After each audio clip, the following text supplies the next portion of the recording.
Boa noite a todos. Muito obrigada pela presença. A gente vai dar início agora à nossa primeira mesa redonda do nono encontro do Grupo Modus. Iniciamos hoje à tarde com a conferência de abertura do professor Tadeu Chiarelli. E como eu disse na conferência de abertura, esse nosso encontro tem um sabor muito especial para nós do Grupo Modus, né? Porque a gente está aqui estreitando os laços. Algumas vezes os laços estão bem estreitos já, não precisava do encontro. Assim, estreitando os laços com os nossos orientandos que cresceram, estão aí se destacando, desgarrados pelo Brasil, em diversas instituições de ensino superior, instituições culturais. Então, muito nos orgulha, né, acompanhar essa história. E a mesa de hoje, então, tem dois participantes, e eu tenho a honra aqui de apresentá-los. Eu vou ler o currículo, a apresentação do currículo dos dois, desde já, e depois, primeiro, a gente vai começar com a professora Renata Zago, e em seguida com o Pedro Ernesto, e depois a gente abre para o debate, né, Emerson? A gente abre para o debate ao final da apresentação dos dois convidados, tá? Então, a Renata Cristina de Oliveira Maia Zago, ela é professora de História da Arte do Instituto de Artes e Design do Programa de Pós-Graduação em Artes, Cultura e Linguagens da Universidade Federal de Juiz de Fora. Pesquisa o campo da história das exposições, tem um grupo de pesquisa dedicado a isso agora, né? Com ênfase em salões bienais das décadas de 60 e 70, bem como mostras atuais realizadas nos últimos anos. É doutora, mestre, graduada, doutora e mestre pelo Programa de Pós-Graduação em Artes Visuais da Unicamp, mas também se graduou no curso de Artes Visuais da Unicamp. E foi bolsista antes de passar o concurso, ela foi bolsista de pós-doutorado CAPES-PNPD na Universidade Federal de Juiz de Fora entre 2014 e 2016. Posso falar mais dela, ela eu conheço, então eu posso falar mais dela, mas eu queria dizer que, assim, a Renata tem uma tese de doutorado sobre as Bienais Nacionais de São Paulo, era um tema que não tinha sido estudado ainda, né? Você está devendo aí a publicação de um livro sobre isso. E também, né, Renata, sobre os salões de arte contemporânea de Campinas, no seu mestrado, que também era um tema muito pouco abordado e que você soube explorar bastante, né? Nos dois casos, bolsa da FAPESP, né, Renata? Acho bom lembrar também. Não? Ah, você trabalhava, né? Mestrado, não. Você trabalhava, e no Mestrado eu doutorado, trabalhava na sim. Bienal. É, Sim. então, lembrar também desses apoios, as agências que apoiaram essas pesquisas e que hoje em dia também estão sofrendo tantos ataques, né? O Pedro Ernesto Freitas Lima, agora o Emerson pode falar mais dele depois, mas assim, Pedro vai falar sobre nordestinidade e curadoria, algumas considerações. A Renata, esqueci de dizer, vai falar sobre Bienais de São Paulo nos anos 70, crise ou urgência de revisão. Voltando ao Pedro. Pedro é hoje professor colaborador da Universidade Estadual do Paraná, Unespar, no curso de licenciatura em artes. É doutor em artes, com ênfase em teoria e história da arte pelo programa de pós-graduação em artes visuais da UNB. Doutorou-se agora em 2020. É mestre em artes pelo mesmo programa em 2016 e bacharel em desenho industrial com dupla habilitação em programa visual e projeto de produto pela Universidade de Brasília. Pedro é cria de Brasília, então, hein, Pedro? Renata de Campinas, Pedro de Brasília. Pedro e Renata têm muitos artigos publicados já sobre os temas que pesquisaram, né? Inclusive na nossa revista Modos, mas também além. Pedro agora recentemente organizou junto com Emerson um evento muito bacana sobre popular e descentrado, a ideia da arte popular e do descentramento, para a gente sair do nosso eixo que a gente tanto criticou, né? São Paulo, poderíamos colocar o Rio de Janeiro aqui. Então, cada um terá 30 minutos, eu aviso com 5 minutos de antecedência. E, como eu disse, vou repetir, a Renata vai falar, o tema da Renata é Bienais de São Paulo nos anos 70, crise ou urgência de revisão. Então, Renatinha, com a palavra, por favor. Obrigada. Obrigada, Fátima. Então, boa noite a todos, todas. Bom, primeiro eu queria agradecer, né, essa oportunidade de poder compartilhar um pouquinho dessa pesquisa, de estar mais próximo, né? E, em especial, o convite da Fátima, do Grupo Modos. E, bem, a Fátima foi minha orientadora, né? Todo mundo sabe, mas é muito especial para mim também poder participar, poder estar próxima a todos vocês e a minha querida Fátima.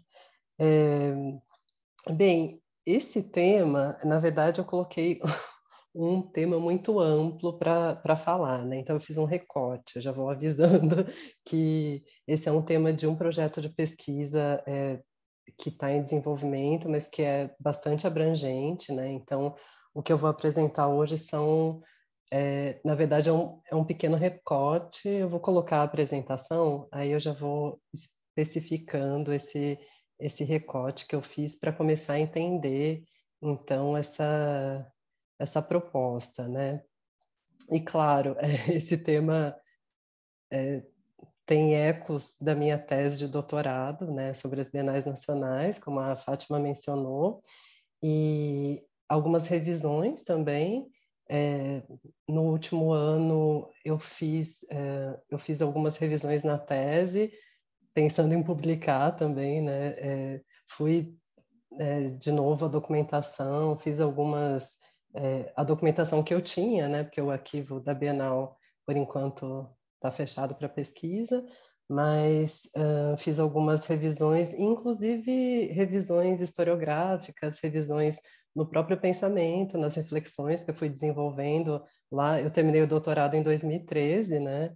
E continuei pesquisando bienais. Nos 3 últimos anos, eu acabei me dedicando um pouco à pesquisa das bienais mais recentes, né, de 2006 a 2016, muito por conta de uma demanda tanto do nosso PPG quanto dos alunos de graduação, de tentar entender essa arte contemporânea hoje, né, esses artistas e as curadorias bastante atuais. Então, eu deixei um pouco de lado a década de 70 e 60, que foram e são tão caras para mim, para minha pesquisa, e direcionei esse olhar para essa contemporaneidade. O ano passado eu voltei, no final do ano passado, início desse ano, eu voltei a pesquisar, então, essas bienais da década de 70, agora as internacionais, né, não mais as nacionais, só fazendo algumas revisões, e submeti um projeto de pesquisa agora na UFJF, também pensando nessa revisão das bienais, né, é esse o tema. Tenho 2 bolsistas, elas ainda não iniciaram o trabalho, que é muito recente, né? Inclusive, eu acho que a Carla está aqui, já aproveito para agradecer que ela está assistindo, a Carla Ganem e a Tainá Bianco, citar o nome das minhas queridas bolsistas aqui que vão me ajudar nessa grande empreitada, né, de fazer esse mapeamento que eu já iniciei, né, mas que a gente vai ter aí um trabalhão para falar de todas essas bienais de 71 até 79, né, nessa proposta. Bem, como eu coloquei, né, no resumo, pensando nessa comunicação e nesse projeto mais geral, a ideia é refletir sobre essa crise institucional e crise artística que caracteriza as bienais da década de 70. Bem, na bibliografia recorrente, e isso desde que eu comecei a estudar as bienais lá na década de 70, não, as bienais da década de 70 lá em 2009, né, um pouquinho antes, até quando eu era pesquisadora do arquivo histórico da Bienal, a gente percebe que é recorrente essa afirmação, né, pela historiografia. As mostras dos anos 70 são mostras em crise, mas não há muitas pesquisas analisando o que de fato aconteceu nessas bienais, né? A gente tem um panorama geral, mas estudos específicos sobre as bienais da década de 70 são pouquíssimos. E aqui me lembro das pesquisas do professor Vinícius Espricigo, da professora Isobel Whiteleg, mas que trabalham com a Bienal de 73, em especial, e andei levantando alguma biografia, né, bem recente, alguns artigos que trabalham a videoarte na Bienal de 73, mas da Bienal de 71 não tem praticamente nada, assim, pelo menos eu não encontrei em bancos de teses, de artigos, então eu resolvi começar por essa, né, por ser também a Bienal que abre essa minha discussão. Não estou conseguindo passar o slide só um pouquinho, consegui. Bem, eu tenho essa, digamos assim, essa metodologia de fazer umas fichas técnicas das bienais, até para eu entender um pouco esse panorama, e essa é a ficha técnica básica, né, da Bienal de 71, da Bienal, a 11ª Bienal Internacional, e assim, o que me interessa muito bom, primeiro, a figura do Titilo Matarazzo, né, como presidente e como alguém que, de fato, atua numa comissão técnica, além dos críticos de arte, aqui que a gente tem como organizadores, né, dessa Bienal, que foram o Antônio Bento, o Geraldo Ferraz e o Sérgio Ferro. E aí tem alguns dados gerais, né, quantos artistas expuseram, quantas obras foram expostas e quantos países, né? A questão dos países é importante porque, bem, até 2004 as bienais foram divididas, né? Elas trabalhavam com a ideia da delegação nacional, né? Como a Bienal de Veneza, nos mesmos moldes da Bienal de Veneza. Então, até 2004 a gente faz esse levantamento de quantos países expuseram, quais países expuseram, por que uns e não outros. E nesse momento específico, eu estou lidando muito ainda com os ecos do boicote à Bienal Internacional de 69, né? Inclusive, tem um trabalho que se aprofunda muito nisso, que é o trabalho de mestrado e de doutorado também da Caroline Schroeder, que ela vai trabalhar de fato as razões do boicote, trabalha com a documentação. Eu trabalho um pouco isso, mas né, mais indo para a década de 70. Aqui eu coloquei algumas imagens só para relembrar que o catálogo, capa de catálogo, cartaz da Bienal, né? E que refletem um pouco o pensamento que começa a surgir nessa Bienal dessas bienais, né, da década de 70, que é essa questão da linguagem voltada para uma discussão um pouco mais tecnológica, né? Então isso vai aparecer muito mais na Bienal de 73, mas aqui já começa a aparecer, em especial na sala que eu vou mostrar para vocês e que eu vou analisar um pouquinho as obras, né? Outra coisa que é importante, né, para analisar as bienais são os júris, né, os júris de premiação e os júris de seleção, destacando que essa Bienal, a gente tem uma participação de um júri que foi feita a partir da Bienal Nacional de 70, né, que é uma das bienais que eu estudo na minha tese de doutorado, que a função, né, primeira dessas bienais nacionais, rapidamente, seria selecionar a representação ou a delegação brasileira da Bienal Internacional que aconteceria no ano seguinte. Né? Foram 4 edições, 70 a 76, e depois ela deu lugar à Bienal Latino-Americana, que aí já é outra discussão, né? São outras questões que são abordadas, mas o júri de seleção dessa Bienal nacional para a Bienal Internacional, então são esses críticos, né? O Hugo Auler, o James Sweeney, que é norte-americano, Jorge Romero Brest, argentino, Liseta Levi e o Mark Berkowitz.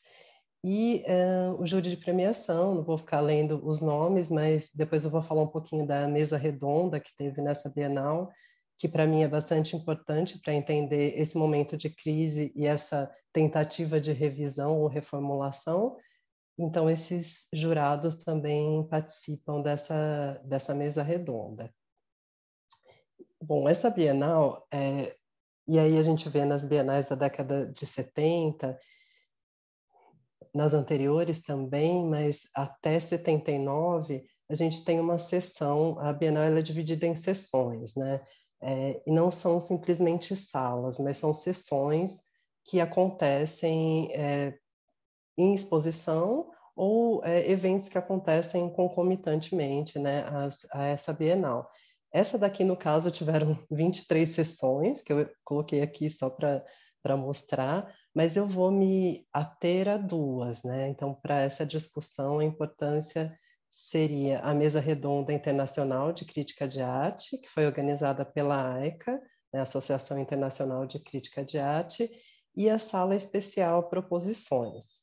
Né? Então, a gente tem, deixa eu passar aqui, a planta, né, baixa aqui, a expografia, essa imagem é retirada do catálogo, né, da Bienal de 71, e eu marquei aqui a sala proposições, né, então a gente vê, eu achei interessante colocar até para falar dessa divisão por países, né, então até 79, a divisão do próprio pavilhão, segundo os organizadores, a montagem, né, era feita por países. Então, na própria planta, a gente vê o nome dos países aqui no segundo piso, né, na segunda parte do pavilhão.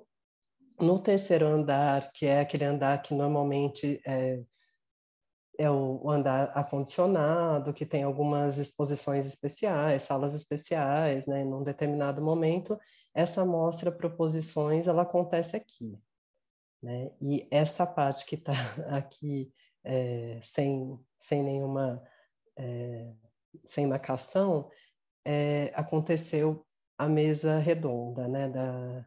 E é onde fica o restaurante, às vezes, né? Tem toda uma parte de convivência também que acontece aqui. E aqui eu tinha marcado essa parte para falar, para eu não esquecer de falar também, que nessa Bienal, bom, esse ano a gente está comemorando os 70 anos de Bienal, né? A primeira Bienal foi em 51, e nessa Bienal se comemorava então os 20 anos das Bienais de São Paulo. E quando a gente vê a imprensa, né, analisa a fortuna crítica, ou as chamadas, os releases, né, da imprensa da época, a gente vê muito essa questão. Então, a Bienal completa 20 anos, há uma homenagem a esse aniversário da Bienal, e se propaga isso com essa exposição que foi organizada com artistas que foram premiados nas bienais anteriores, né? Então, a gente tem, eu não vou lembrar agora o número de artistas, mas muitos artistas que foram premiados anteriormente e que são mostrados nessa Bienal também, né? Como uma auto-homenagem aqui. Deixa eu olhar no meu textinho aqui se eu esqueci de alguma coisa. Mas a ideia, então, um pouquinho, gente.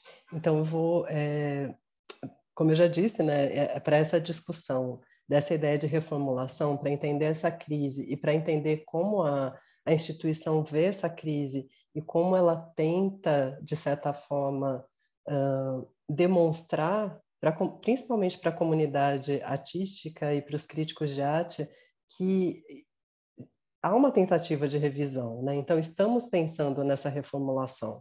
Eles criam, então, essa proposta dessa mesa redonda da AICA, já na Bienal de 69, né? Foi a primeira, mas durante a Bienal de 69, por conta do boicote, de outras questões que envolveram, né? Inclusive uma crise da diretoria, da fundação, uma crise interna de toda os funcionários envolvidos na Bienal, ela acabou ficando um pouco diluída.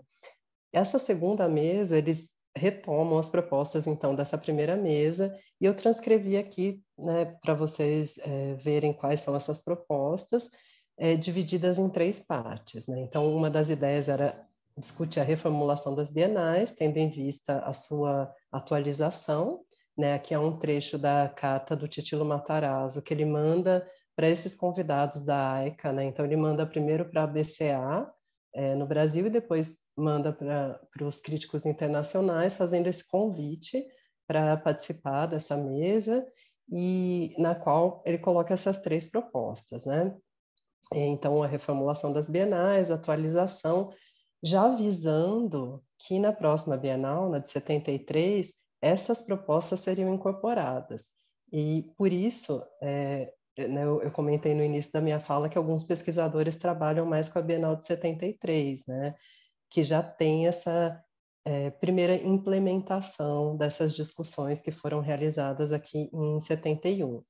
A segunda proposta era, né, conversar sobre essa questão, arte e comunicação. Né? Essa ideia de arte e comunicação, ela também vem da Bienal de 69, de discussões elaboradas já pelo Pierre Restany, né, e por alguns outros críticos, Mário Pedrosa, e o Mário Schemberg, principalmente, que é um dos críticos bastante atuantes nessa mesa, e ela vai também ser proposta pelo René Berger, né, que é o presidente atual da AICA, como se fosse, na documentação anterior, né, quando o Titilo Matarazzo troca correspondências com o René Berger, ele já aponta que ele participaria com a condição que se discutisse essa relação entre arte e comunicação. Então, isso é um dos temas que é colocado aqui. E a terceira, arte e tecnologia, né, que também vem de uma demanda da Bienal de 69 e é transferida para de 71. Dentro dessa ideia, deixa eu só... eu vou fazer uma leitura rápida aqui, gente, só de um textinho sobre os reflexos, né, ou sobre alguma documentação que eu reuni a respeito dessa mesa de arte e tecnologia. Eu passei o slide antes. Então, segundo o release da Bienal, participaram do evento, da mesa, né, da mesa redonda, cerca de 120 convidados, entre críticos e artistas, representantes de 25 países. Os debates foram iniciados juntamente com a inauguração da 11ª Bienal no dia 4 de setembro de 71. O Antônio Bento coordenou a participação do Brasil na mesa redonda e o Walter Zanini coordenou e secretariou os debates.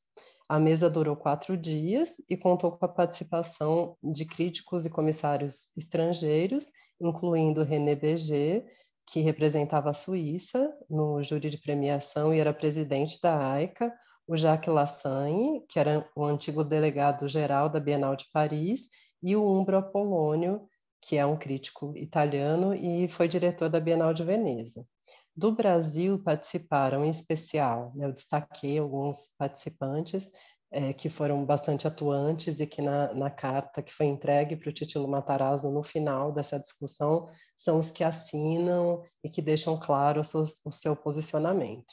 Então, do Brasil participaram o Mário Schemberg, o Anatol Vladislav, que era presidente da Associação Internacional de Artistas Plásticos na época, o José Roberto Teixeira Leite, Radá Abramo, José Geraldo Vieira, Mário Barata, Quirino Campo Fiorito, Valmir Ayala, Clarivaldo do Valadares, Flávio Mota e o próprio Antônio Bento, que eu já citei. Só um parêntese aqui sobre o Mário Schemberg. O Schemberg, nessa época, ele estava proibido de participar dos júris das bienais, né, por conta do ato institucional número 5 e da emenda, né, desse ato, que foi o ato 75, que proibia todos os professores universitários e atuantes na sociedade de participarem de qualquer concurso cultural ou qualquer concurso acadêmico. Então, o Schemberg, ele teria sido escolhido para ser júri dessa Bienal, mas ele não poderia participar. Então, ele participa, né, nessa condição como alguém que está discutindo só em relação às reformulações da Bienal. Bem, a mesa redonda discutiu a crise da Bienal, mas não como um caso isolado, mas inserida em um quadro mundial de crises das grandes exposições internacionais, incluídas a Bienal de Veneza, a Bienal dos Jovens de Paris e a Documenta de Cássio. Entre as sugestões dos críticos participantes, transcritas da ata do evento, eu destaco aqui algumas delas. Eu vou ler rapidamente, tá? O Antônio Bento defendia a realização de exposições temáticas e, na contramão de outras opiniões da época, considerava primordiais as retrospectivas históricas. Anatol Władysław dizia que defendia, né, que a Bienal deveria se dedicar às novas pesquisas e à realização de mostras panorâmicas e historicistas, pois caberia à Bienal suprir as carências culturais e artísticas do grande público. A fala do Mário Schemberg, e aí eu utilizo já uma análise feita pela Ana Paula Catay Pismel na sua tese de doutorado, a fala do Schemberg passa pelos 3 eixos, né? Me parece, tanto pela documentação que eu levantei, quanto pela tese da Ana Paula, que ele foi um dos mais atuantes, né? Então passa pelos 3 eixos. Ele atribui a crise da Bienal a uma insistência na tradição museológica, que estava extremamente preocupada com os objetos e teria se tornado inadequada em vista da emergência de formas de expressão cada vez mais ligadas à arte conceitual. Para ele, abro aspas, a finalidade da arte é produzir valores e não objetos, fecho aspas. Embora o crítico reconheça que o objeto tem uma função importante na criação desses novos valores, no caso das artes plásticas, ele acha importante investir na arte conceitual, nas novas tecnologias, na relação entre tecnologia e comunicação, que para eles são esferas interligadas.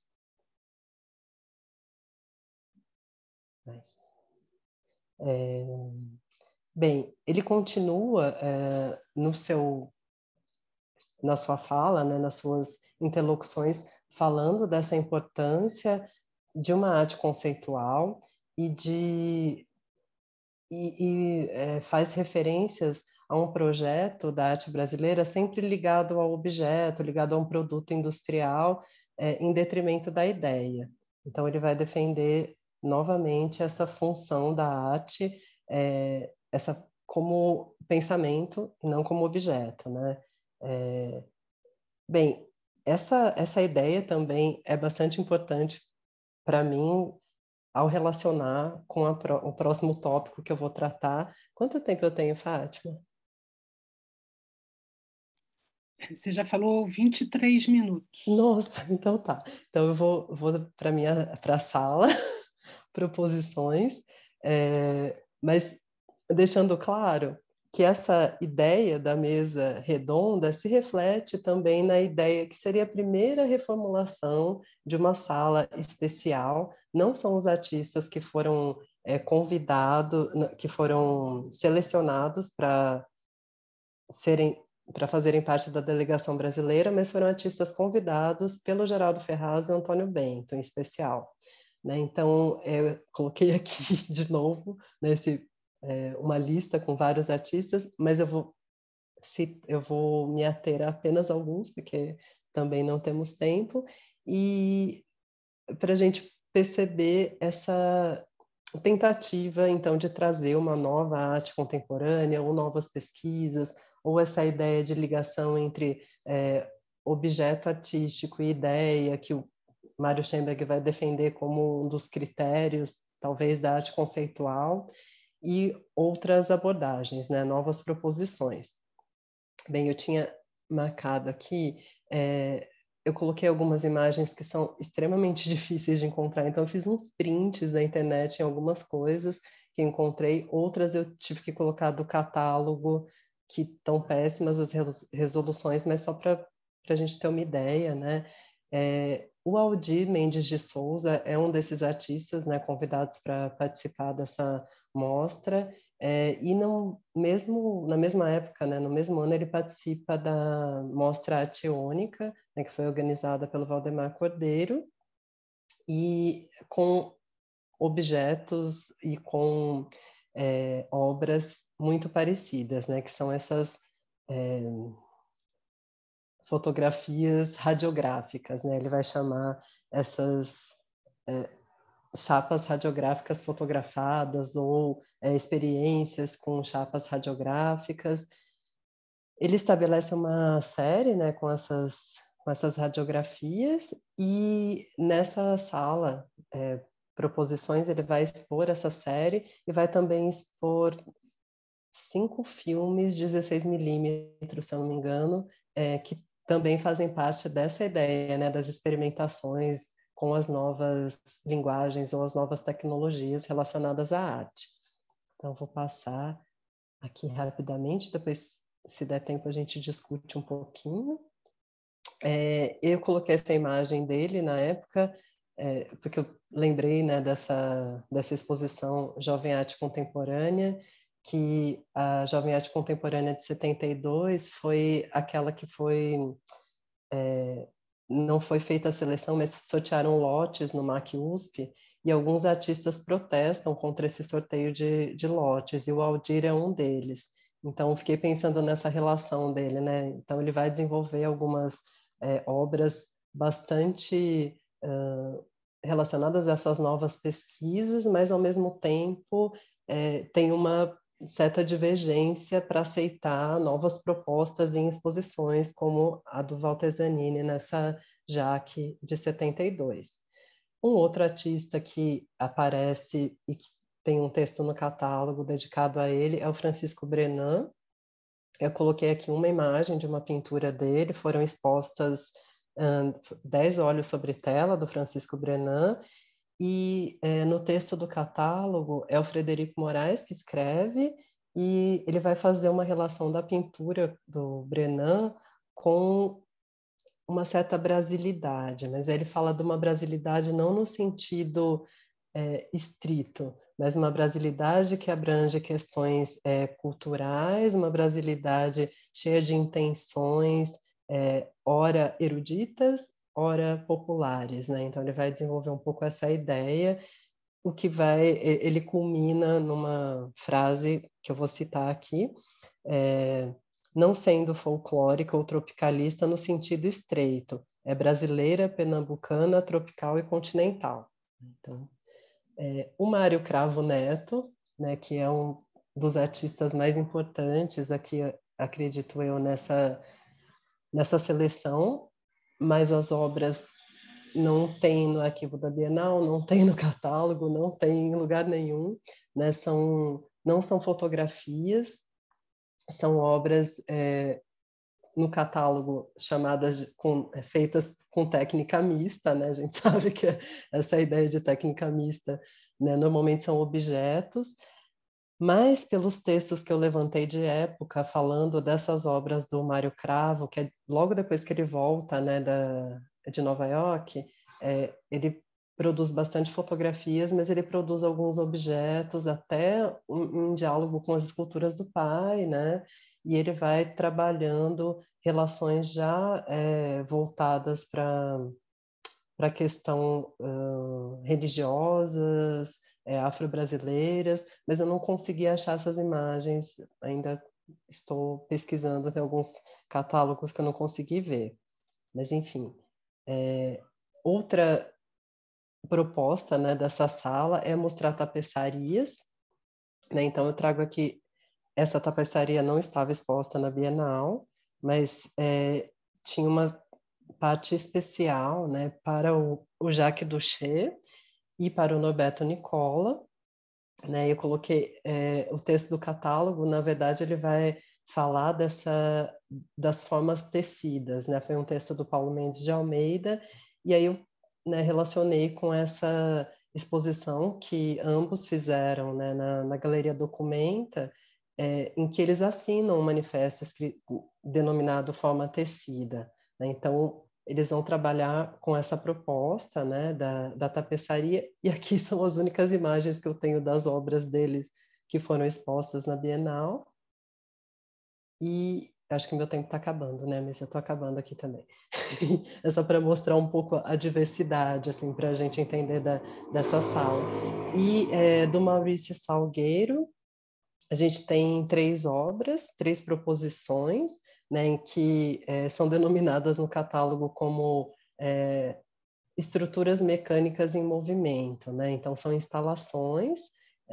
Essas fotos são do site do artista. No arquivo da Bienal, quando eu pesquisei, eu não encontrei. mas, enfim, pode ser que agora, depois da reorganização, eles tenham, a gente consiga encontrar. Essas fotos, então, são do site do artista, né? Então, são estruturas de ferro, e pelas descrições que eu encontrei nos jornais de época, essas obras funcionavam com a interação do participador, né? Então tem essa ideia da pessoa participar, mas na verdade a pessoa tinha que apertar um botão, era um interruptor, e esse mecanismo começava a se mover, tocava uma música, refletia uma luz e tinha uma espécie de placa aqui em que também a luz se movia, e aí essa proposta mais interativa de uma instalação também. Essa daqui é uma outra proposta conceitual acidental, e eu vou terminar então com a obra da Terezinha Soares, que está sendo bastante retomada ultimamente, né? Inclusive na exposição do MASP em 2017. Esse aqui eu peguei um frame de um vídeo da exposição do MASP, e essa daqui é a foto que está no catálogo, né? Então essa obra da Terezinha Soares segundo o próprio depoimento da artista, um desenvolvimento dos desenhos da série Eurótica, que são esses desenhos aqui, né? Aqui, na verdade, é um fragmento do álbum dessa série Eurótica, em que ela resolve colocar o desenho em 3 dimensões, né? E no depoimento ela fala disso, mas eu não queria só as 3 dimensões, e não é todo desenho que inspira ter 3 dimensões, né? Eu queria tudo, eu queria as dimensões, eu queria o movimento, eu queria pessoas interagindo, então ela contrata bailarinos para interagirem com a obra, ela diz que escreve um poema, e a partir da sonoridade e da declamação do poema e da música ambiente, os bailarinos vão interagir com essa escultura, né? Então, eu não sei se alguém chegou a ver essa remontagem da obra dela no MASP, mas ela não expõe pela primeira vez nessa Bienal, na verdade ela expõe no Salão de Belo Horizonte, em 70, depois ela expõe no Salão de Arte Moderna do Rio, e depois na Petite Galerie, também no Rio, e depois que ela manda para a Bienal, né, a convite aí do Geraldo Ferraz. E aí eu vou parar por aqui, que aqui já são outras questões. Só para eu finalizar, Fátima, tem um minutinho? Pensando, então, nessa tentativa, né, de reformulação, a minha ideia era fazer um embate com essa sala Proposições e a representação brasileira da Bienal, né? Então, os selecionados e os convidados. Vai ficar para um artigo, não dá tempo de colocar aqui, mas a ideia é pensar, então, nessa relação, em como essas obras foram incorporadas pela Bienal, qual o discurso foi utilizado, a relação com a mesa redonda, né, dessa tentativa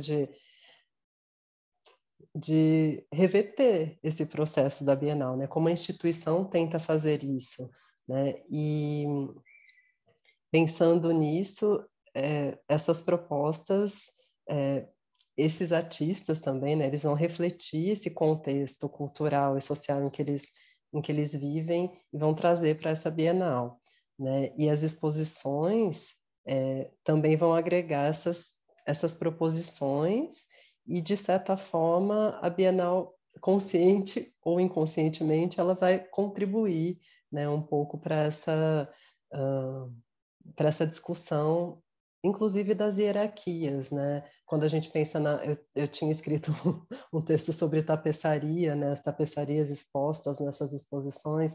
Então essa questão da hierarquia do artesanato e da arte, ou a questão tão comentada pelo Schoenberg em relação à arte conceitual ou novas proposições, ambientes, né? Então tem alguns artistas que apresentam ambientes. O Marcelo Nietzsche, por exemplo, ele apresenta uma obra que chama Dispersão, se eu não me engano, que é fumaça no ar. Então, assim, a obra dele é fumaça.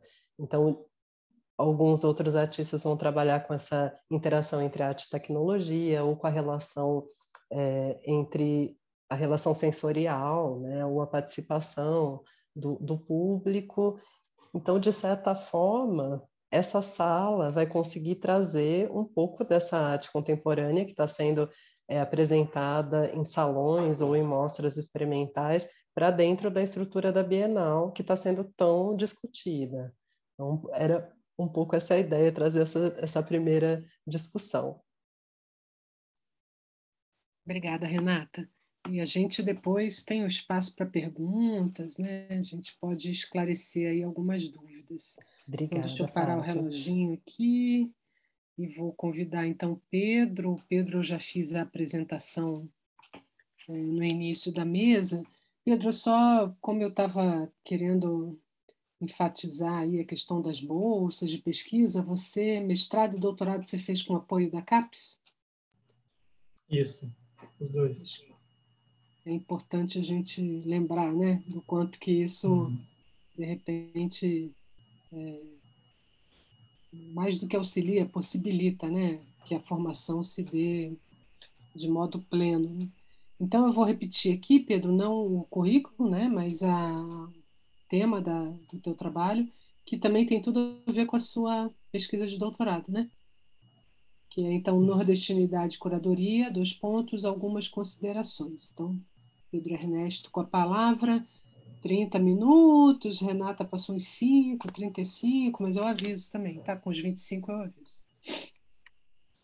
Tá bom, obrigado. Prazer. Bom, cumprimento Prazer de aqui, ter você né? aqui. O prazer é meu, né? Cumprimento aqui, então, Fátima, Renata, o Dionísio, né? Todos e todos que estão aqui presentes. Para mim é uma honra, né? Ter passado ou ter uma ligação, algum tipo de ligação com o grupo, né? No lugar de orientando, né? Do professor Dionísio, né? Enfim, pude conhecer, né, professores, pesquisadores, pesquisadoras que têm pesquisas que tanto me interessam, né, que me instigam, e para mim é uma honra estar aqui, ter recebido esse convite, portanto agradeço. Bom, diferentemente da Renata, né, eu ainda não tive esse tempo de revisão, né, da minha tese. Eu defendi minha tese há praticamente um ano, né, final de 2020. E o que eu estou propondo aqui são algumas considerações, né, como eu disse no título, né. Eu ainda estou no processo de fazer algumas sínteses, né, sobre a pesquisa, e também de pensar algumas possibilidades de desdobramento dela, né. O evento que a Fátima mencionou, que eu realizei há poucas semanas, né, com o professor Dionísio, é um resultado de um desdobramento, né, da minha pesquisa, né, mas o que eu trouxe aqui para vocês está mais relacionado com, especificamente, a minha tese, né. Então, eu vou aqui compartilhar a minha apresentação.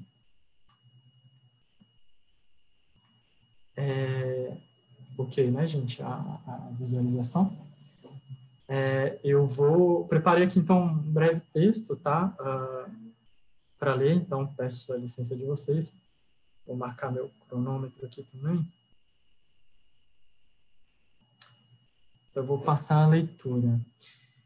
Bom, eu proponho aqui discutir alguns pontos fundamentais da minha tese, da minha pesquisa de doutorado, né, defendida em outubro de 2020, como eu disse, a qual discutiu como determinado conjunto de curadorias de Moacir dos Anjos, realizadas na passagem da década de 1990 para os anos 2000, acionou narrativas identitárias de aspecto regional, abarcados sob aquilo que denominamos como nordestinidade, em trabalhos de artistas contemporâneos oriundos de partes da região Nordeste.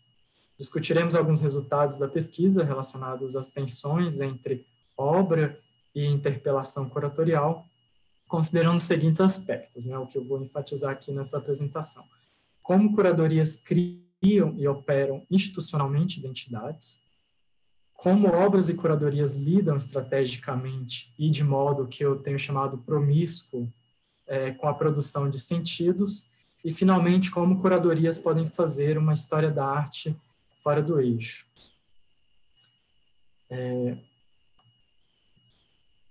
Essa pesquisa iniciou-se a partir da observação de como alguns trabalhos de arte contemporânea produzidos por artistas da região Nordeste continuam sendo abordados a partir de aspectos identitários relacionados à região. Os trabalhos de Marep me pareceram casos exemplares, uma vez que diziam respeito a como, na arte contemporânea, tanto obra, artista e curadoria recorrem a narrativas identitárias enquanto recurso narrativo e legitimador, a partir de diferentes modos e perspectivas. Instaurado em contextos de arte contemporânea, o trabalho de Marep se constitui a partir de linguagens consideradas próprias a esses contextos e atravessadas por sentidos relacionados a termos como regional, popular, local, identitário, entre outros. A partir da observação de fenômenos semelhantes quanto a outras obras e artistas da região, como Martinho Patrício, Marcelo Silveira, José Patrício, Delson Shoa, Efraim Almeida, Alice Vinagre, entre outros, muitos deles presentes em curadorias de Moacir dos Anjos, né, que propunham refletir sobre a produção contemporânea de alguns lugares dessa região e das implicações da expressão artista nordestino, naquele momento, o desafio seguinte seria como delimitar o objeto de pesquisa. Como pensá-lo e recortá-lo, considerando o encontro entre obras e determinada proposição curatorial. Propomos, então, compreender curadorias e textos esparsos de Anjos em diferentes tipos de publicações sobre artistas do Nordeste enquanto projeto curatorial.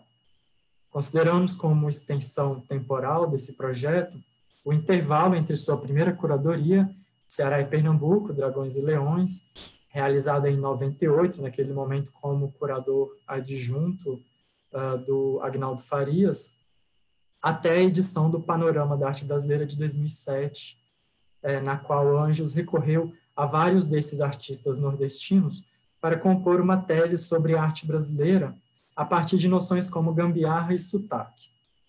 Não só documentos relativos às exposições em questão, mas também obras e artistas recorrentes nesse projeto e suas respectivas fortunas críticas foram tomados como objetos de análise. Feita essa delimitação, foi possível discutir nosso problema. Como a interpelação curatorial de Anjos, relativa ao projeto mencionado, e a esse projeto eu estou me referindo a todo esse discurso, essa narrativa que está assentada em categorias já dadas, como as de artista nordestino, invenção do Nordeste, né, uma referência aqui ao trabalho do professor Durval Muniz, de Albuquerque Júnior, os possíveis diálogos com o regionalismo freiriano e os repertórios e temas sugeridos pelas obras produz tensões entre o dito e o visto e impacta a produção artística desses ditos artistas nordestinos. Até que ponto essas obras aderem a esse discurso curatorial?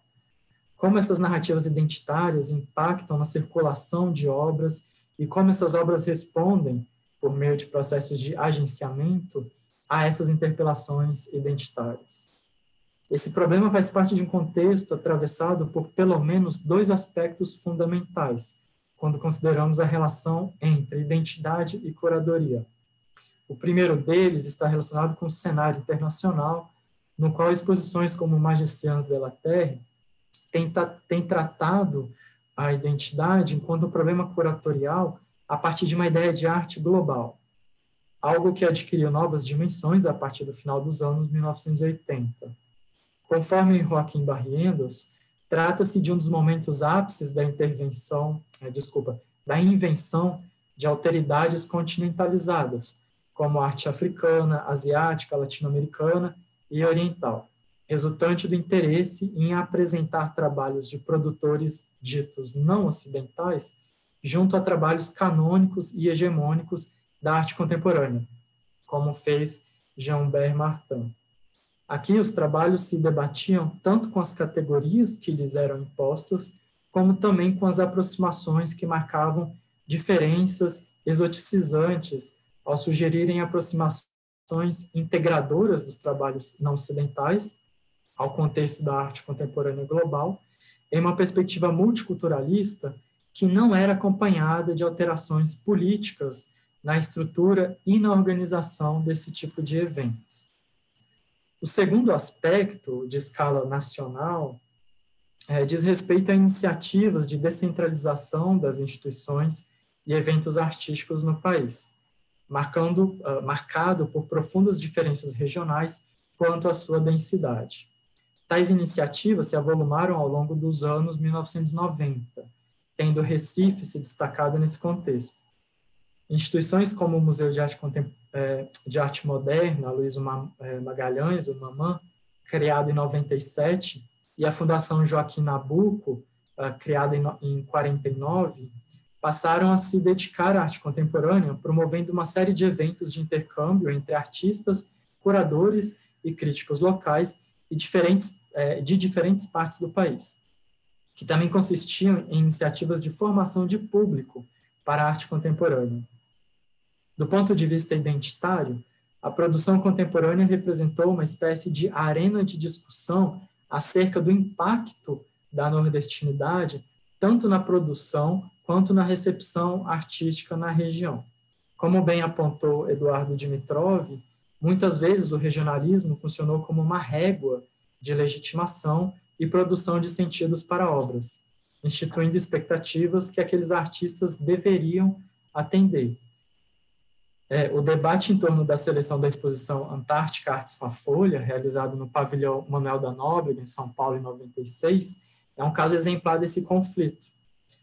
Artistas vinculados ao grupo Camelo, entre eles Oriana Duarte e Marcelo Coutinho, acusaram os selecionados, entre eles Marep e Martinho Patrício, de perpetuarem uma caricatura do Nordeste. Acusação essa que criava uma problemática dicotomia entre artistas que trabalhavam com linguagens contemporâneas e aqueles que dialogavam com elementos relacionados ao popular e regional, mesmo que a partir de linguagens também contemporâneas, né?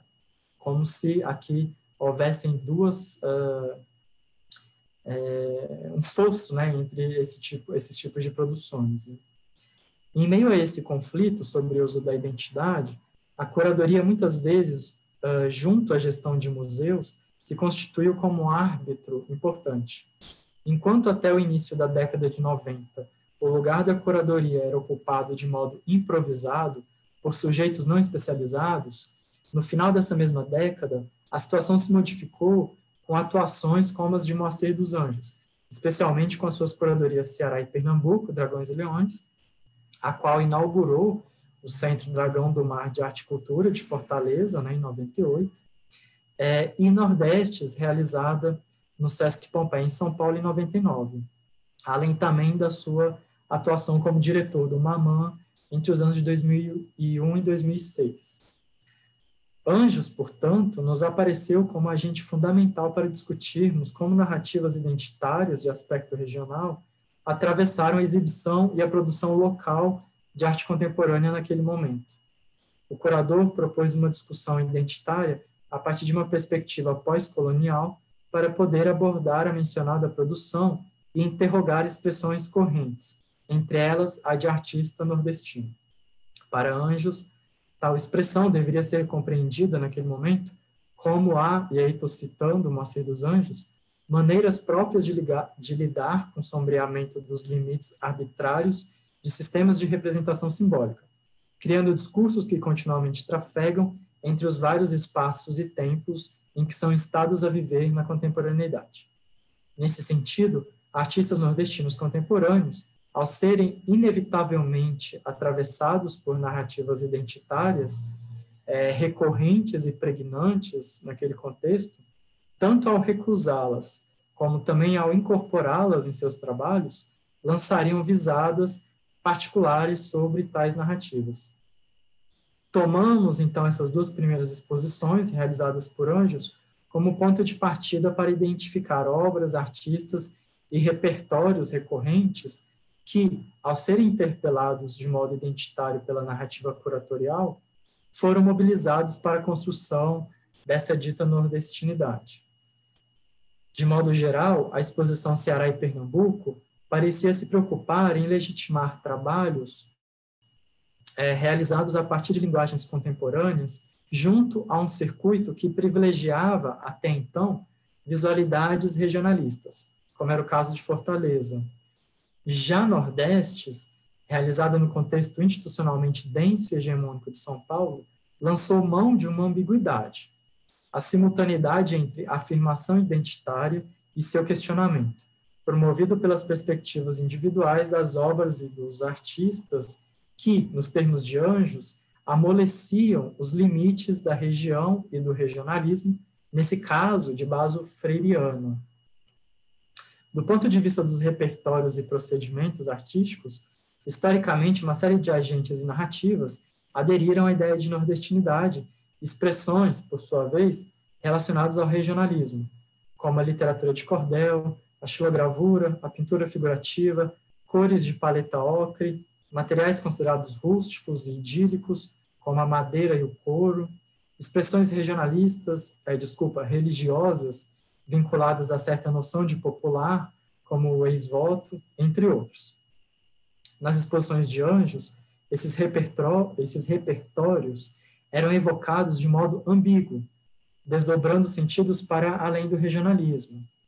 Então, a religiosidade popular, em Martinho Patrício, Efraim Almeida e José Guedes, a memória e o passado colonial, em José Rufino e Alice Vinagre, a madeira, enquanto elemento biográfico e telúrico, em Marcelo Silveira, Eduardo Frota e Paulo Pereira, o cotidiano e o banal, em José Patrício e Marepe, e a cor supostamente nordestina, em Delson Shoa. Compreendemos que essas curadorias de Anjos, portanto, se inserem em uma cadeia de outras exposições e ações institucionais diversas que inventam e operam identidades enquanto processos de representação cultural.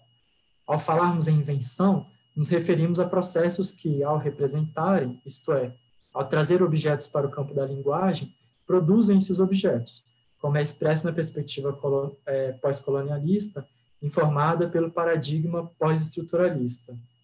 Em nosso caso, esse dado é relevante uma vez que exposições cujas curadorias propõem determinado recorte identitário e geográfico costumam ser percebidas como que revestidas de certo verniz antropológico, como se as obras, atravessadas pela biografia de artistas ditos locais, também fizessem referência, de modo transparente, a determinada cultura e a determinada verdade.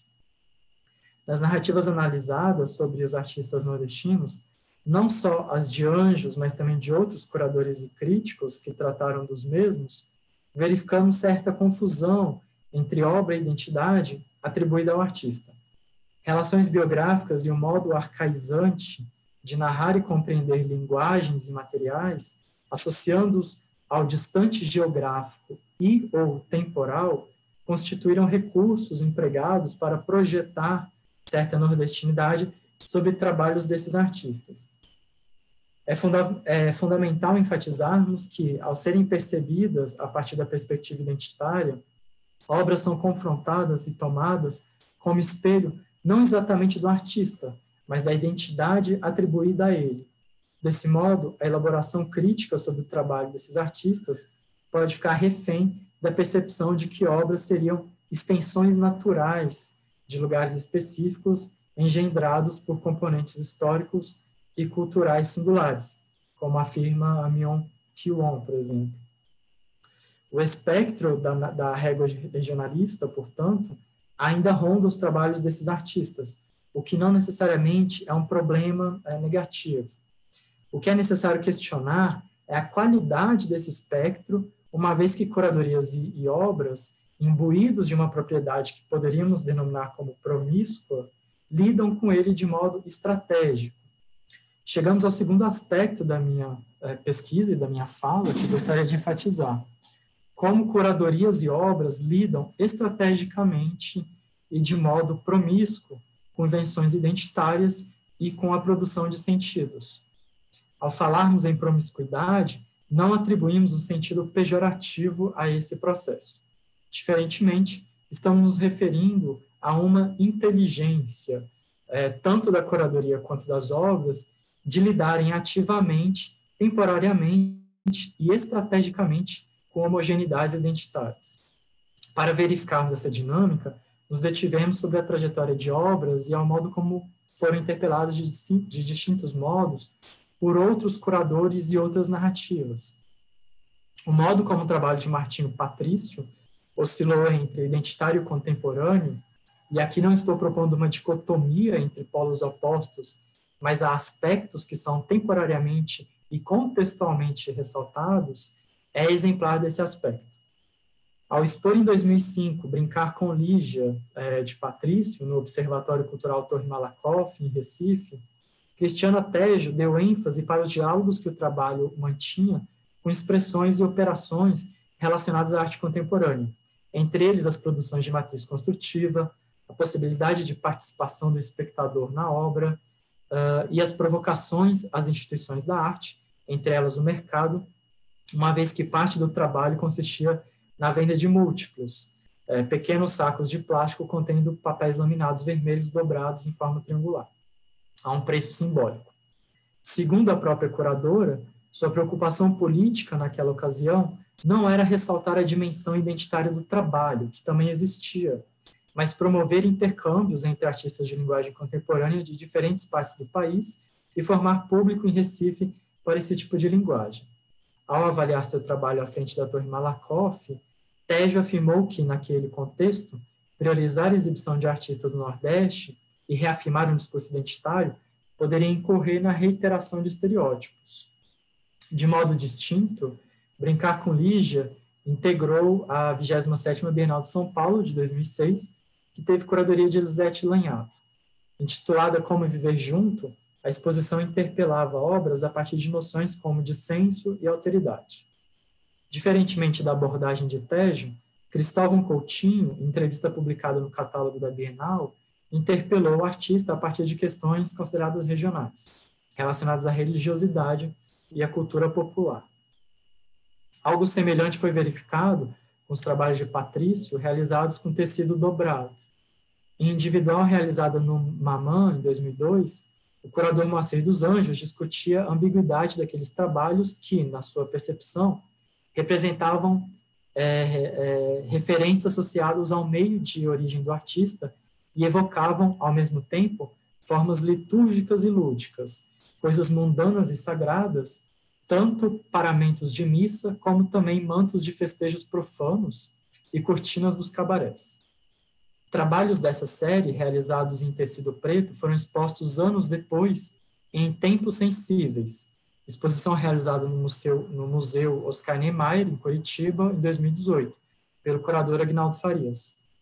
Na ocasião, o trabalho confrontava-se com uma narrativa curatorial interessada em discutir como aqueles trabalhos diziam respeito à percepção de estarmos vivendo em tempos sombrios, onde não há aparente prognóstico de melhora, pelo menos em um futuro próximo. Nessa ocasião, o trabalho de Martinho, exposto sobre uma parede pintada de vermelho, parecia evocar violência, soturnidade, morbidez e luto, questões distintas da mencionada exposição de Anjos lá em 2002. Os casos mencionados questionam e complexificam o modo como obras operam e reverberam as interpelações identitárias, cujo funcionamento supera a noção ainda difundida de que obras seriam vítimas e estariam a reboque da curadoria e de rótulos que as encapsularia, imprimindo nelas as marcas do clichê e do estereótipo. Diferentemente, verificamos que o modo problemático e ambíguo como narrativas curatoriais identitárias inventam, afirmam e, ao mesmo tempo, questionam homogeneidades, constitui estratégia de acionamento das obras, as quais utilizam e assumem temporariamente essa espessura cultural para navegarem por diferentes cadeias interpretativas e legitimadoras. Esse trânsito promíscuo é crucial para as obras, pois as mantém em circulação, dialogando com diversos agentes, narrativas e espaços. Parte da inteligência das obras está em saber usar, reverberar e coreografar com essas narrativas, que podemos compreender enquanto alteridades autoquestionadoras, como afirma a Clarissa Diniz. Nelas se filiando e desfiliando, uma vez que obras que não são narradas não circulam. Finalmente, o último aspecto que destacamos está relacionado com o contexto e a historicidade que atravessam o nosso objeto de interesse e que exigem pensarmos sobre as implicações e especificidades de certa curadoria realizada a partir do Nordeste.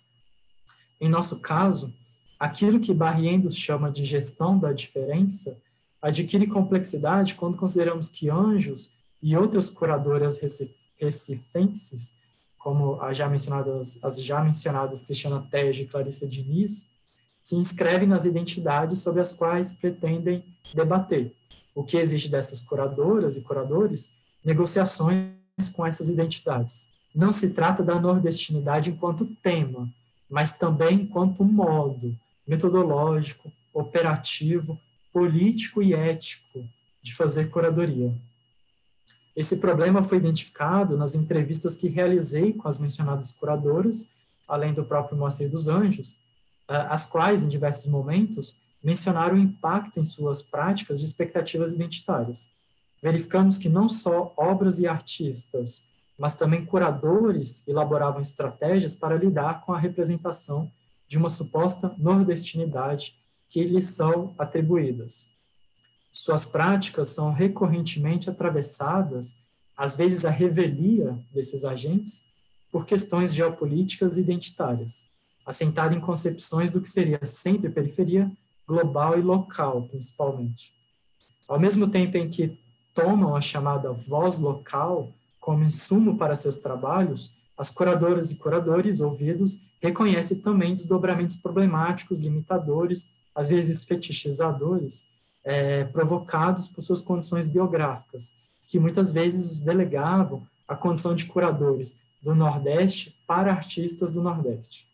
Além disso, outro aspecto associado a uma curadoria a partir do Nordeste é a necessidade de pesquisa e de constituição de arquivos, documentação e de histórias da arte em um contexto que é tanto lacunar e institucionalmente menos denso, em comparação aos tradicionais eixos, como também atravessado por narrativas poderosas e pregnantes sobre identidade e tradição.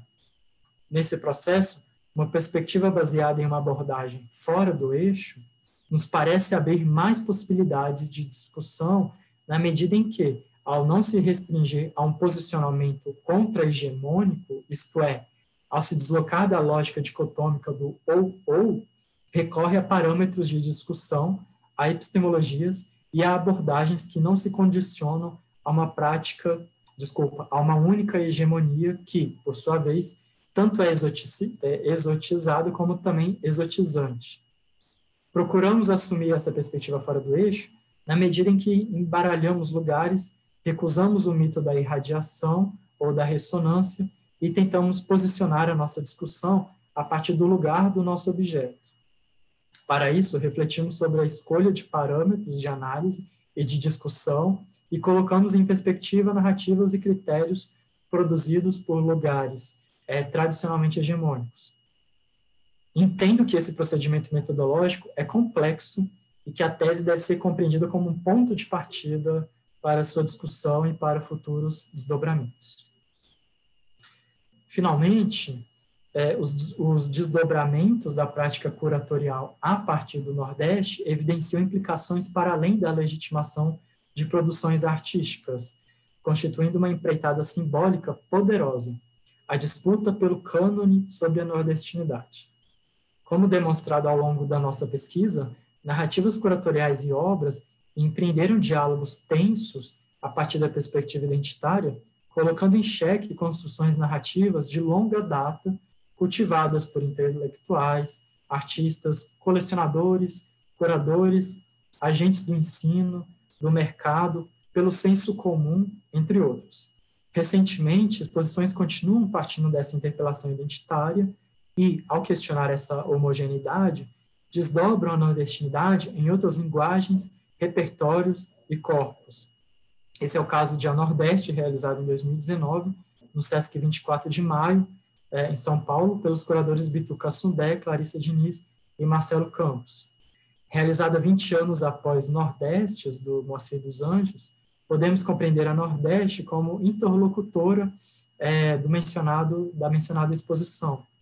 enquanto esse curador propunha discutir o tensionamento das fronteiras simbólicas da região por meio daquilo que seria compreendido como identitário do artista nordestino, a Nordeste, diferentemente, não parte de fronteiras pré-estabelecidas, mas de narrativas hegemônicas sobre nordestinidade que são estrategicamente afirmadas e ou contestadas por obras e artistas. Essa exposição expôs não só novos modos de agenciar identidades a partir de obras, como também deu relevo para a importância do caráter decepcionante das identidades, enquanto potência poética.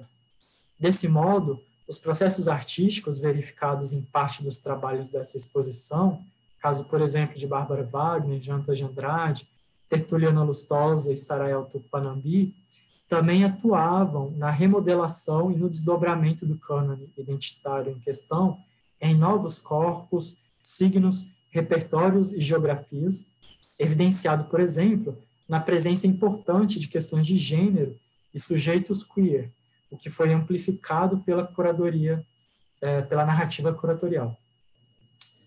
Portanto, perguntar nordestinidade quando, que está no título da minha tese, é afirmar que a tensão entre o reconhecimento e a recusa de determinadas representações identitárias constitui um modo promíscuo e ambíguo como curadorias e obras operam estrategicamente filiações e desfiliações, acoplamentos e desacoplamentos a cadeias de narrativas de sentido. Essa pergunta nos afasta das determinações e cristalizações e reitera que o debate sobre interpelações identitárias a trabalhos artísticos não deve ser interditado por posicionamentos que considerem como óbvio o fato de que obras não estão condicionadas às identidades associadas à biografia dos artistas, dando essa questão como encerrada, e nem pela acusação de que curadorias, necessariamente, subjugariam obras às suas narrativas suspeitas, como se aquelas não fossem capazes de agenciamento. Condescendência e condenação a priori são males a serem evitados pelos pesquisadores. Além da proposta de pensarmos uma história da arte fora do eixo, continua sendo um desafio metodológico o modo como abordar a arte e a curadoria a partir de questionamentos de caráter identitário, que alguns consideram como uma questão extra-artística, devido à sua vinculação à antropologia cultural, por exemplo. Em nosso contexto, no qual se desdobram entendimentos sobre a urgência de determinadas questões, as quais impactam nossas compreensões sobre prática social e política de artistas, artivismo, representação e representatividade, processos de seleção curatoriais, entre outros, é um desafio compreendermos quais perguntas devem e podem ser feitas e como fazê-las. É isso. Obrigado.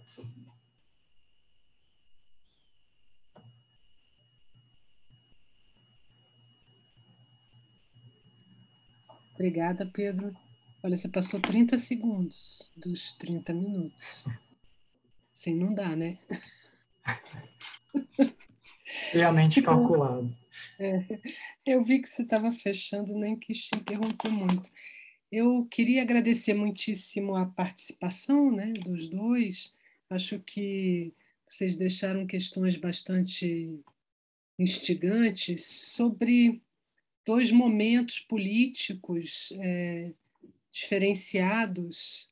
Eu fiquei pensando no caso da Renata, o jogo com o internacional, A palavra-chave seria nacional e internacional, e como o Pedro bem mostrou, acho eu, até por questões políticas, geopolíticas, é o jogo entre o local e o regional, como essa tensão opera. Eu sei que já tem duas perguntas da Ana Cavalcante, que eu vi ela colocando, e eu queria estimular a todos a também colocarem as suas perguntas aqui. A Ana fez uma pergunta para cada um.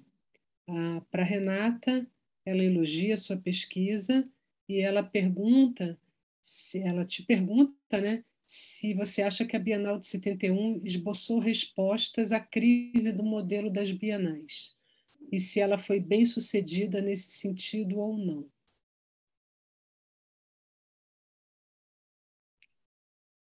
Posso responder? É, Ana, obrigada pela pergunta. Na verdade, eu acho que não foi tão bem sucedido, mas foi uma tentativa. É, Foi essa primeira discussão mesmo, foi essa ideia que eu quis trazer. É, Essa discussão já é anterior, né, e tem ecos, né, no que a Fátima comentou, exatamente, né, essa ideia do internacional, nacional, e de toda uma crítica de arte. Eu até tinha escrito no texto para ler, mas eu não li, então fui falando e esqueci de algumas, mas da própria crítica de arte condenar, né, isso na Bienal, essa relação com esse internacionalismo, né, em detrimento da arte brasileira, ou, em alguns momentos, o excesso de participação brasileira em detrimento a questões regionais, né, como falando um pouquinho, puxando para o trabalho do Pedro, que, aliás, parabéns, Pedro, incrível o seu trabalho, essa ideia do regional que já começa a aparecer lá na década de 70, então existe essa tentativa de repensar, mas assim, pela essa minha primeira análise, então eu fiz essa análise dessa sala que eu apresentei para vocês e uma análise da premiação nacional e internacional que eu vou apresentar no outro evento a semana que vem, e pensando, né, nessas duas questões, me parece que há uma vontade, mas essa vontade não ainda está engatinhando, assim, pelo que eu percebi, sabe, nessa primeira pesquisa. Mas a ideia é estender para entender melhor, Ana. Eu ainda não. Eu acho que esses artistas que eu apresentei, eles já dão pistas e eles são convidados justamente porque eles estão repensando, né, esse contexto de apresentação da arte contemporânea.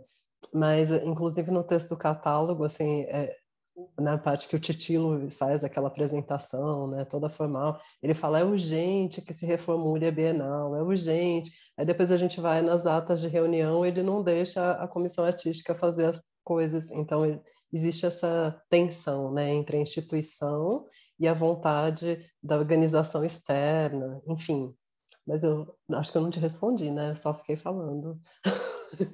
E antes de eu passar a segunda pergunta da Ana, que aí é um tratado, né? A Ana Cavalcante ali para o Pedro, ela abriu um grande leque ali. Mas eu fiquei pensando também, teve um pedacinho da fala do Pedro que ele falou dos sujeitos não especializados, como tem uma clivagem aí, que talvez geracional, entre o que você está chamando, a frase foi essa, sujeitos não especializados, que eu acho que diz respeito aos curadores, né? Os curadores que se especializam.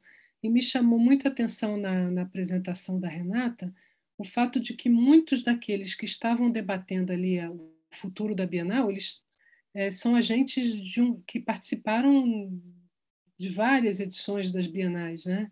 Assim, são poucos os que talvez o Zanini, que naquele momento estava despontando, né? Mas a maioria se falou do Paulo Mendes de Almeida para a autoria do catálogo sobre arte têxtil, o Roger Romero Brest, no júri de seleção da Bienal Nacional. Então, eu fiquei pensando assim nesses agentes de um passado para pensar um futuro. E como isso parecia ser esse pensamento deriva de talvez uma pressão externa de mudança, não sei. E no caso dos sujeitos especializados do Pedro e da história lacunar, que eu também fiquei pensando se é lacunar, por que o hegemônico não é tão lacunar quanto, ele só não se declara lacunar, né? Mas se essa questão de uma outra pauta para uma nova geração, né? Mas aí tem a ver com o que a Ana Cavalcante perguntou, e depois a Ana Albani quer fazer uma pergunta. Mas é aqui, quer ver? Ó, é grande, hein, Pedro? Aqui. Ó. Muito bacana essa sua análise da estratégia de curadoria e artistas que usam a identidade regionalista de forma crítica. Pode falar um pouco mais sobre isso?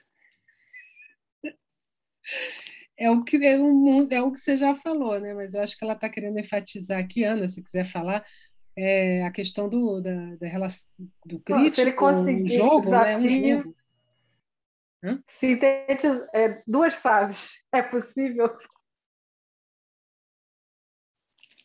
Vamos lá, Pedro. Bom, agradeço os questionamentos, agradeço a Ana.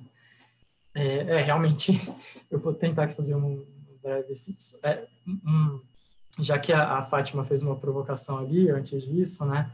Essa me chamou a atenção como na minha série de entrevistas, né? O lugar, né, do curador, né?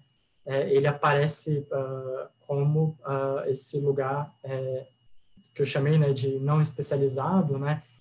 Teve uma fala, um depoimento, né, de um artista, o Paulo Meira, né, que ele falava sobre como lá no início dos anos 90, né, os artistas pagavam, né, um preço simbólico, né, para poder poder usar um espaço de uma instituição, né. Então ele chamava isso de curadoria, né. Então eu acho, né, isso anedoticamente interessante para trazer, né, por que eu estou chamando aqui, como que o aparecimento, né, de sujeitos especializados, né, como o Moacir dos Anjos, né, que se dedica somente a isso, né, junto com a gestão de museus, isso tem um impacto, né, um desdobramento na forma de, né, fazer exposições e acionar narrativas curatoriais, enfim, imenso, né. Bom, sobre a pergunta da Ana Cavalcante, vou falar brevemente que essa foi uma das... essa questão me surgiu ali mais ou menos no meio da pesquisa, que era até uma questão metodológica, né, de compreender o Dionísio, né, o meu orientador, né, me perguntava muito, né, qual a perspectiva que eu queria assumir na minha pesquisa, né, se da curadoria ou dos artistas, né, ou das obras, né. E eu quis contemplar, eu percebi em determinado momento, né, que não só os curadores, mas também os artistas, eles usavam essas estratégias, essas narrativas estratégicas, né, de inserção, né, dos seus trabalhos. Então eu quis fazer essa virada, né, essa virada de perspectiva para também abordar esses artistas, né, essas outras falas, né, e aí nessa virada eu acabei dando uma outra virada, né, que foi de voltar para a perspectiva dos curadores e perceber como que eles também, ao se inserirem, né, ao se identificarem com aquela representação identitária da qual eles estavam tratando, eles também deveriam lidar estrategicamente com aquela representação identitária, né?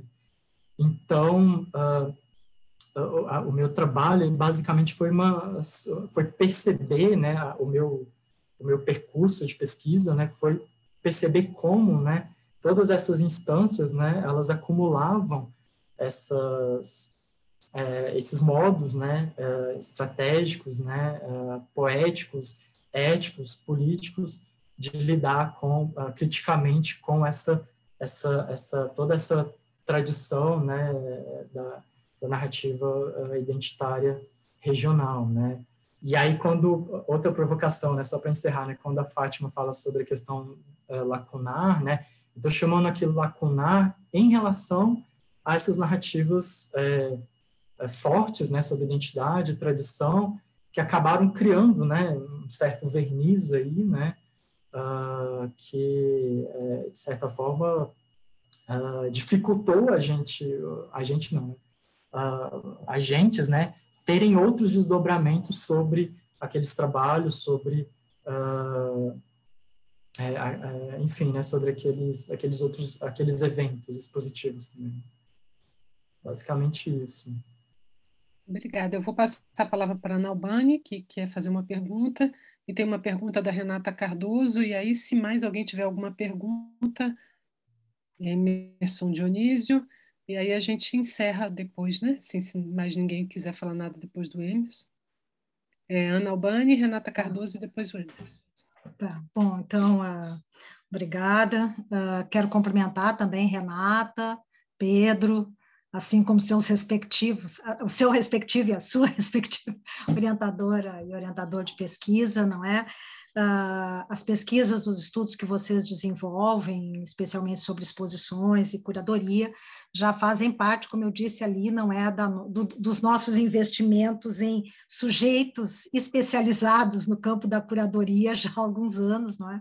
E como você sabe, né, mais recentemente nesse recorte, nessa especialização na pós-graduação, né? E eu tenho trabalhado esse artigo em especial que tu publicaste, né? Eu queria falar com os dois, mas eu vou colocar uma questão para o Pedro Ernesto, que eu gostaria que ele comentasse um pouco, até porque trabalhei com o teu artigo e a tua tese em uma das disciplinas, né, sobre arte-sistema e essas relações de curadoria, e surgiu um debate muito interessante ali, não é? Nós trabalhamos essa questão da curadoria, enfim, não é? Essas funções de inscrição, visibilidade, reconhecimento, e pensando um aspecto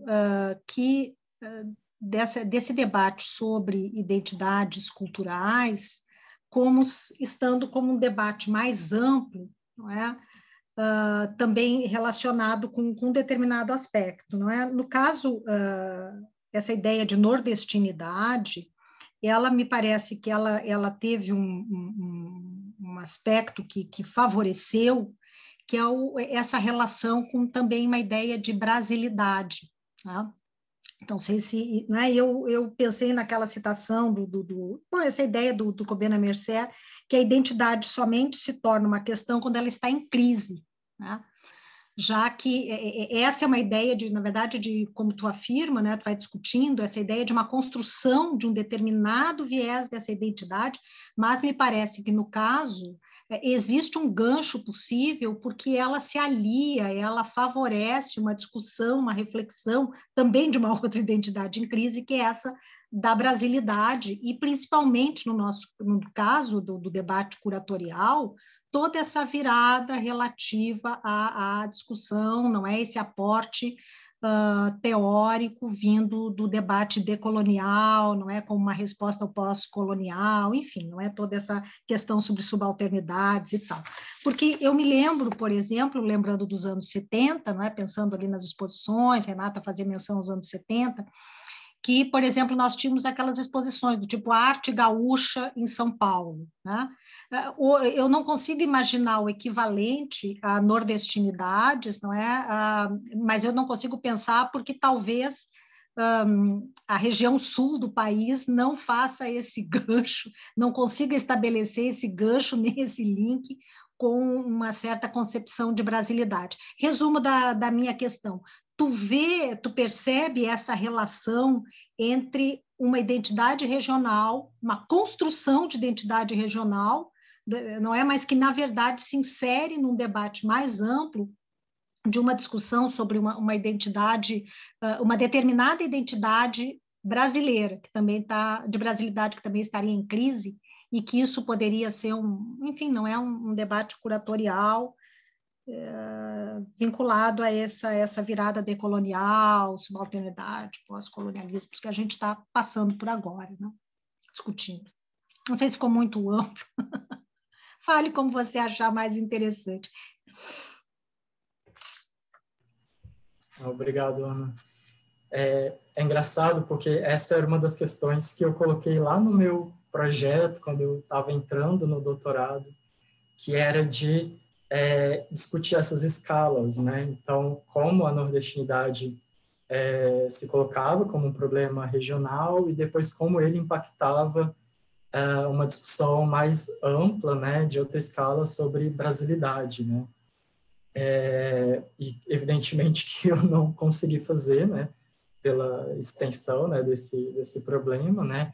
Mas essa é uma questão que me interessa, né? Você, Ana, sempre falando, né, sobre também essa questão da identidade na região sul, né? É interessante pontuar como a identidade, narrativas identitárias dos estados da região sul tem muito a ver com fronteira, né? por exemplo, há muitas bienais do Mercosul que discutem, né, que partem dessa questão de fronteira, de trânsito, né, transatlântico também, né, além da fronteira, né, ali com a América do Sul, né.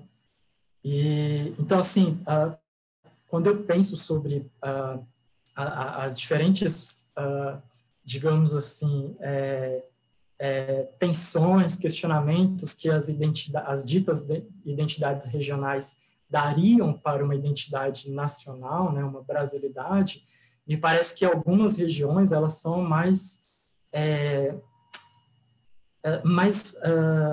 digamos assim, atraentes do que outras, né, no sentido de trazer representações que têm desdobramentos mais, não sei dizer, mas talvez mais palatáveis, não sei. Enfim, como eu disse, essa é uma questão que eu ainda não cheguei, é só uma percepção muito difusa aqui, né? E só brevemente, eu achei interessante, Ana, começar falando sobre como a identidade se torna um problema nesses momentos de crise, né?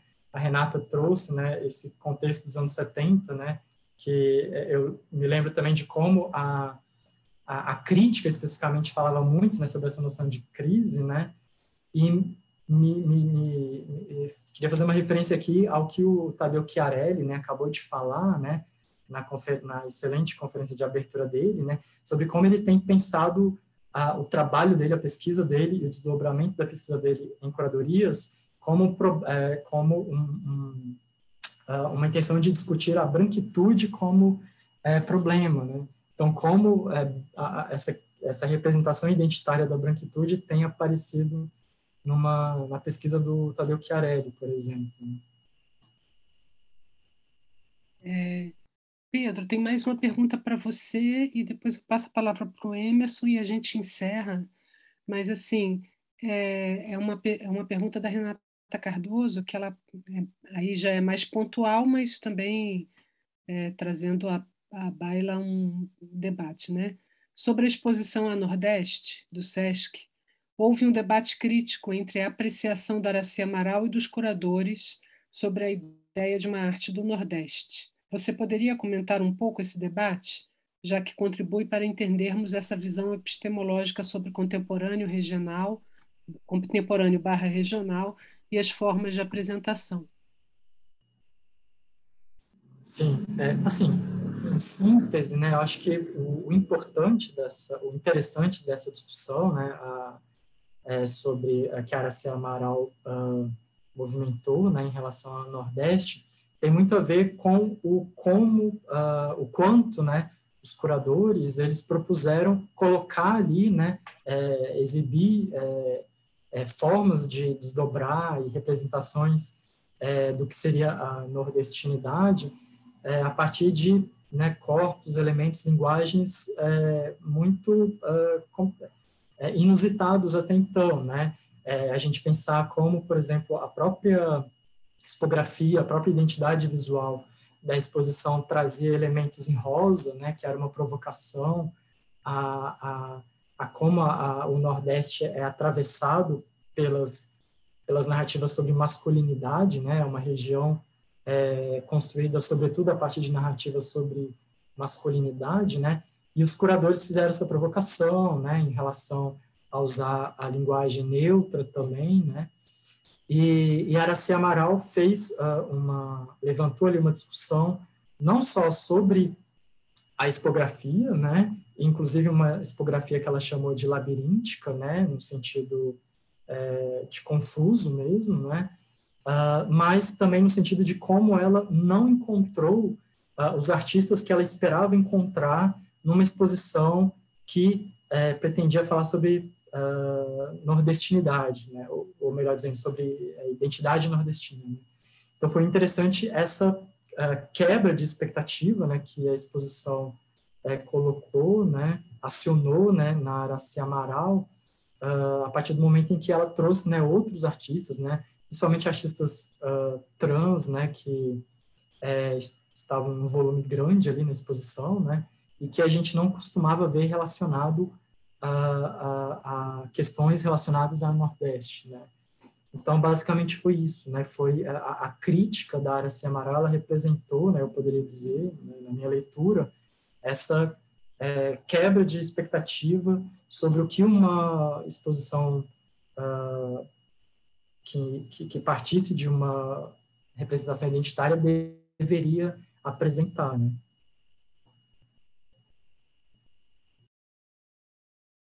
Emerson. E aqui, a Silvia Chiarelli é o Tadeu, né? É o Está dizendo Tadeu. tá dizendo que a Nordeste foi uma das melhores exposições do ano aqui em São Paulo, quando ela ocorreu em 2019. Emerson, então a gente fecha com você. Sim, eu deixo meus parabéns para Pedro. Evidentemente, essa discussão vem de longa data, é uma parceria, e eu quero fazer uma pergunta para Renata. Uma pergunta que também, Renata, você pode respirar fundo, resumir, a gente não tem muito tempo, mas quando você coloca essa lista, o que me surpreende nessa lista da Sala das Proposições é essa variedade, o que significa proposição, e também um certo discurso subliminar do que significaria experimentações, né? Então, o que significaria a defesa de uma certa experimentação, que era um termo que começava a ser negociado, já era negociado há mais ou menos uma década, mas institucionalmente era um termo muito difícil de ser tratado. Então, eu queria te ouvir um pouco sobre como tem uma sala de proposições que tem Brenan, tem o Aldir, tem o José Ronaldo Lima, tem a Terezinha, e ao mesmo tempo vai ter o Duché, vai ter a arte acidental, quer dizer, como lidar com essa ideia do experimental. A gente tem uma ideia de como isso geralmente se apresenta da perspectiva crítica, é negociado pela lógica dos artistas escrevendo sobre si, mas a Bienal é uma instituição que teve que negociar, pelo jeito ela está um pouco perdida em relação a isso, né? Queria te ouvir brevemente sobre isso. Obrigada, Emerson. Obrigada, deixa eu te agradecer também, que eu comecei a falar, eu estava toda... Nem agradeci você também, porque sempre me acompanhou, sempre pelo estímulo, super importante na minha carreira desde sempre. E, bem, sobre isso que você comentou, com certeza, assim, a Bienal estava perdida. Eu acho que, bom, com certeza, pelo menos em relação às análises, né? Porque realmente é como se essa sala proposições fosse assim, bom, vamos ver o que está acontecendo no meio artístico e vamos colocar tudo ali para ver se a gente dá conta de fazer uma primeira reformulação de um pensamento sobre a exposição, né? Sobre o que queremos dentro da Bienal. Agora analisando assim rapidamente os textos do catálogo, né? E como se amarram as propostas, me parece que via a ideia arte-comunicação. A arte comunica. Então, tudo que comunica e que estabeleça uma relação maior com o público pode ser apresentado nessa sala. Foi essa ligação, foi feita assim, bem resumidamente pelo texto inicial. E a ideia de que temos muitas proposições diferentes, como você afirmou, muitas variedades, e a gente pode apresentar assim, a pintura do Brenan, que está trabalhando com relações de brasilidade, se a gente for puxar alguma de um regionalismo e tal, porque é urgente discutir isso, mas também é urgente discutir arte conceitual, também é urgente discutir arte acidental, mas assim, realmente a ideia da bagunça instaurada, e tanto que quando a gente vai às críticas, né, são críticas à maneira de pensar esse espaço, não aos artistas, né? Então, acho que a sua pergunta deu conta de responder a si mesma. E a minha ideia, Emerson, é conseguir reunir mais, né? Assim, não dei conta ainda né? Preciso ainda reunir mais a crítica e esses pensamentos, e ver o que se reverbera no ano seguinte, e a minha ideia é essa continuidade, assim, ver o que... Então, no final da década de 70, temos propostas ou temos uma grande bagunça, uma grande variedade de tentativas de absorver a arte contemporânea, mas não pensamos, de fato, a exposição, né? Então, veremos. Não, maravilha, Renata, obrigado. Só para esticar, eu pensei muito na pesquisa da Fernanda Lopes sobre experimentação no MAN-Rio, né? Quer dizer, também seria interessante a gente ter essa pergunta no início dos anos 70 para a Bienal, né? De como lidar com essa categoria que era muito maleável. Não que a gente peça que ela seja homogênea, mas é mais uma inquietação intelectual mesmo, né? De como a instituição modela. Mas muito obrigado. E só rapidamente, não se usa a palavra experimentação no catálogo, não se usa nas trocas de correspondências, se usa sempre propostas e proposições. Então, acho que já dá para a gente pensar um pouquinho em relação a o que é o experimental para a Bienal e o que é o experimental na JAC, ou em alguns salões, né? Ou em algumas ações propostas pelo Frederico Moraes e companhia, né?